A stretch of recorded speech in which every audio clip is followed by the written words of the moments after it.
O Clube do Medo apresenta. Mas eles falavam que quando eu era criança eu chorava muito. Chorava muito, muito, muito. Não tinha o que fazia eu parar, sabe? E aí, teve um dia que daí a minha mãe, como eu falei, ela ia muito em centro espírita, né?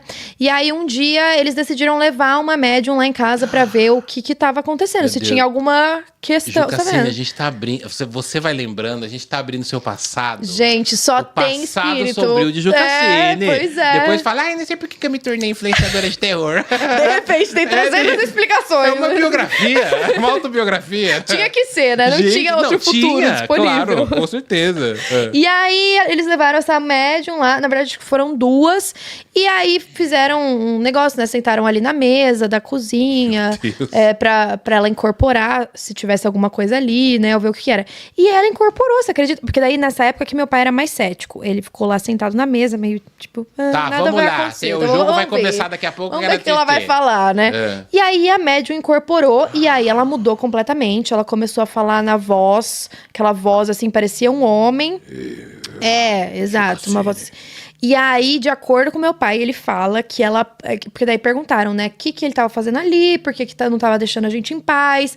Que ficava me atormentando, né?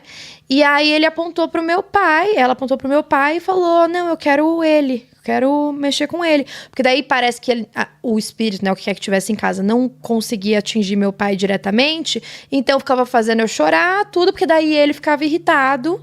E aí, a missão do espírito era o teu pai. Era meu pai. E aí, enchia seu pai era cético, fechava o canal. Sim, exato. Eu acho que depois meu pai chegou até em um centro de espíritos, eles deram umas outras explicações, mas basicamente queria mexer com ele. E aí, por que eu lembrei dessa história? Porque daí eles foram tirar aquele espírito, e aí a médium foi conversando com ele, falando que era pra ele ir embora, que era pra ele pegar todas as coisas dele e ir embora. E aí ele foi no meu quarto, onde eu dormia, pra pegar as coisas dele e sair. O espírito. O espírito. Só que aí a médium falou assim, não, volta lá que você esqueceu o seu chapéu, olha lá, vai pegar seu chapéu. E aí ele ficou meio reclamando assim, e aí foi lá, pegou o chapéu e foi embora. E aí eu te falei que eu tinha medo do homem da capa preta, porque eu não lembro dessa história, né? Eu era bebê, não lembro. Quem te conta? Nada disso. Você era bebê. Eu era bebê. Entendi, não era criança. Não, eu acho que eu devia... Vamos falar, no máximo que eu tinha eram uns 2 anos. Não lembro de nada disso. Não lembra. E aí, daí ninguém nunca me contou essa história. Eu não sabia que isso tinha acontecido.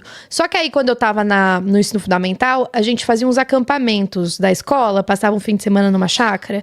E aí tinha o professor que contava história de terror na fogueira. E aí ele contou a história de um homem de capa preta que assombrava um hotel que ele trabalhou, contou todo um negócio, e eu fiquei morrendo de medo dessa história. E aí, quando eu voltei pra casa, eu imaginava esse cara de capa preta com um chapéu.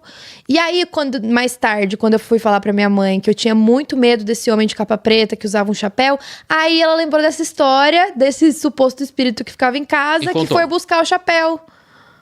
Entendeu? Gente do céu, E aí conectou uma coisa na outra. Claro. Daí eu fiquei pensando, será que eu fiquei com tanto medo dessa história do meu professor? Porque, de alguma forma, no meu subconsciente, eu lembrava da imagem de alguma coisa que me assustava? Não sei. Cara, você sabe que falando de espírito com chapéu, dizem, né, que a primeira imagem de espíritos que a gente vê quando é criança é um homem de chapéu. Ah, é? Mas você sabe que chapéu. uma vez eu contei essa história, não sei se foi no meu canal, se foi em algum podcast também, mas muita gente comentou que era um protetor, que então, não era uma coisa ruim. Que realmente... Pode ser o que for, criança vê o homem... Exato. É que criança, na verdade, a criança muito novinha, né, se for que tinha menos de 2 anos, ela não assimila, né? O meu afilhado aqui, lindo, você fala com ele e fica assim... Ele não sabe, se aparecer um fantasma, ele vai olhar pro fantasma e dar risada. Mas mesmo que fosse um protetor igual falam, se eu tava chorando porque... Mas ele tava te irritando, então. Né? Exato. Mas o que ele queria com teu pai, será? Não sei. E teu pai fez o quê? Tipo, então aí essa médium falou que conseguiu tirar, e aí foi embora o espírito. E aí teve toda uma história depois que ele foi no centro espírita e falaram que era, tipo, coisa de outras vidas. Que foi, tipo, alguma coisa que aconteceu, que daí não queriam que meu pai voltasse, aí ele veio, e aí ficaram atormentando ele. De outras vidas. Não sei se foi algo que ele fez pra outra pessoa em uma outra vida, e aí a pessoa veio. Então, gente, não mas sei. aí me pega isso, né? Você não acredita? Não é que eu não acredito. Eu tô no meio ali, né? Hoje em dia, se alguém me perguntar o que você é, se é ateu, eu tô caminhando para, mas eu não quero me tornar ateu. Eu não quero, eu prefiro acreditar. Eu quero trabalhar com todas as possibilidades, mas você concorda que a gente tá no meio? A gente não sabe explicar. Sim. Nem para um lado, nem para o outro. Cara, como assim eu fiz coisa em outra vida? Então eu preciso lembrar. Porque senão, como que eu vou fazer um erro, né? Se um dia, quando eu for embora, quando eu morrer, se vocês estiverem assistindo esse vídeo, o Daniel morreu. Mas vocês sabem que eu vou estar fazendo... Vou estar fazendo coisas lá do outro lado. Eu vou estar brigando lá, se tiver coisa. Eu vou falar, gente, pelo amor de Deus, vamos fazer uma reunião aqui. Junta todo mundo aqui na mesa, mesa flutuante. Vamos resolver. Vamos resolver o que eu fiz pra vocês. Esse negócio... Imagina eu de freira lá do outro lado. Vou até amarrar o cabelo gente, vem aqui. Eu não aguento mais. Vamos resolver, tem que ficar em outra vida pra resolver pendência, entendeu? Eu preciso saber. Vocês precisam contar pra mim, porque não tem como eu estar nessa vida e pego um café do além. Obrigado. E vocês ficarem vindo me atormentar. Sem eu saber. Como que vem o espírito lá de 1715 e eu vou resolver como com ele se eu não sei? Você entendeu? Então a gente precisa... Não, eu entendo esse lado também. Eu entendo, eu fico questionando. Por isso que, eu nem tava falando sobre a explicação, porque é muita questão de quem acredita e quem não acredita. É questão espiritual.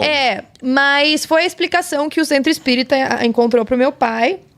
O meu pai ainda é um pouco meio cético. Ele ainda é um pouco cético com essas coisas. Não é tudo que ele acredita. Mas quando ele conta essa história...